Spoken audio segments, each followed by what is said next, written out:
Hoje, criar um componente no React parece a coisa mais natural do mundo, mas em 2011 o Facebook tinha um problema que nem os melhores engenheiros conseguiam resolver facilmente: o feed de notícias.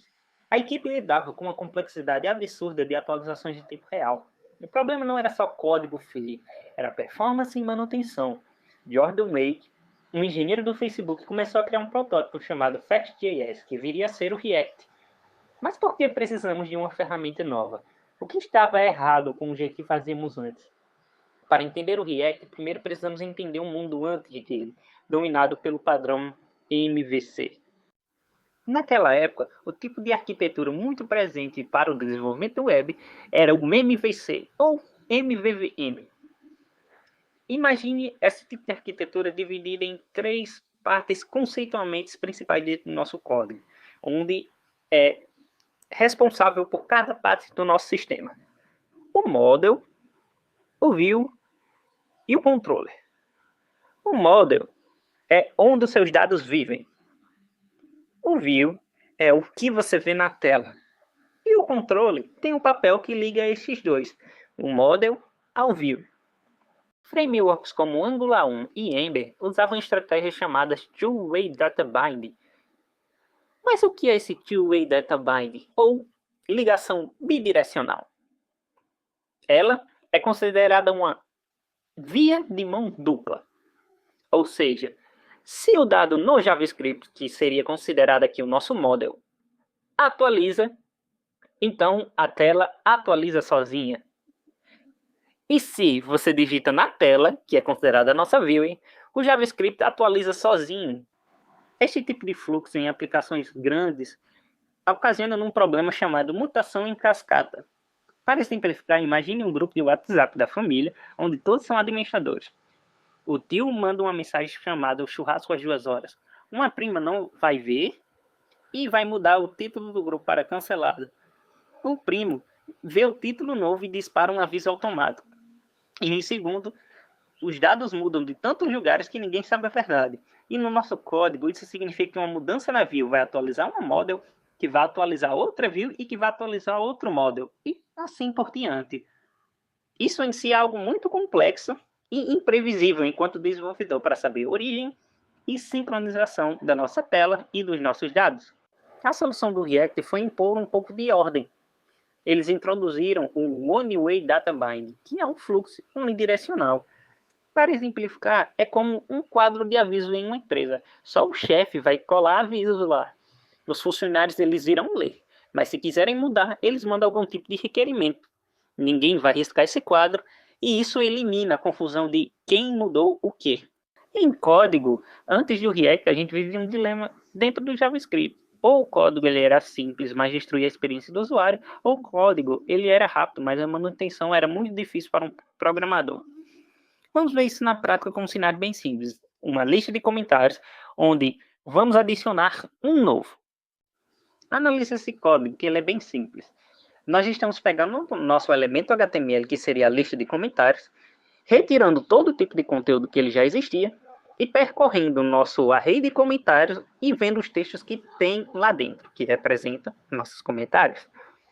A cada texto que eu percorro, eu crio um novo elemento, anexo o texto que existia, que representa nossos comentários, e adiciono esse novo elemento criado com o texto já colocado nele e adiciono a nossa lista. Esse é um jeito que muita gente começa. E para atualizar a lista, você apaga tudo e cola de novo. Na prática, ele é bem fácil escrever. Mas o problema seria para o usuário. Se você tivesse selecionado um texto ou um input focado ali no meio, o navegador jogaria fora todo esse conteúdo. A tela piscaria e o usuário perderia o foco. Analise esse novo código. Nós temos uma função que recebe um texto. Esse novo texto representa um comentário, então adicionamos ao nosso array de comentários. Quando temos isso, buscamos o nosso elemento de lista, criamos um novo item que será adicionado a essa lista, mas antes de adicionar, passamos o texto, que é o nosso comentário, para esse novo item e então anexamos ao nosso elemento de lista. Isso é rápido para o usuário, mas olha o trabalho que dá adicionar somente um item. Esse é o paradigma da programação imperativa. Basicamente é um passo a passo que declaramos ao computador como executar. Agora imagine isso na escala do Facebook. Você teria que escrever uma lógica diferente para adicionar, remover, editar e até reordenar. É aqui que nascem os bugs dentro de sistemas grandes como esse. E é aqui que o React brilha, pois a proposta era justamente essa: escrever de forma simples, mas que o computador executasse de forma cirúrgica. Agora analisa o modo React de fazer. Inicialmente, nós declaramos uma variável de estado chamada comentários. O valor inicial será um array com 2 comentários. E 7 comentários será a função usada para atualizar esse estado. E aqui onde nasce a grande diferença da programação declarativa, pois na função adicionar, nós chamamos 7 comentários, passando os comentários que já existiam anteriormente e adicionamos um novo comentário. Nós aqui não precisamos buscar quais eram os elementos, quais são os novos que precisam ser criados para depois anexar o nosso comentário existente. Na verdade, o próprio React decide como isso deve ser feito e a melhor forma. Então, nos bastidores, o React vai gerar uma nova árvore virtual do 1, vai comparar com a antiga e vai dizer, opa, os 2 primeiros comentários são iguais e o terceiro é novo. Então ele vai lá no navegador e executa o nosso código append shield sozinho. No fim, o React não venceu porque era hype.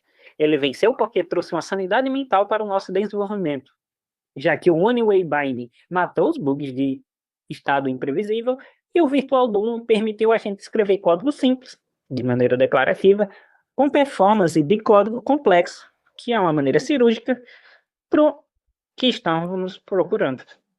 E atualmente o React ele continua sendo um projeto totalmente open source, desenvolvido e mantido pela comunidade. Agora, sobre a governança da Linux Foundation, através da React Foundation, após a Meta transferir sua gestão em 2025.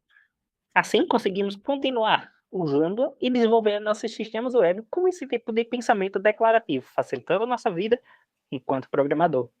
De toda forma, se você gosta desse tipo de conteúdo, continue seguindo o canal e espero você para uma próxima.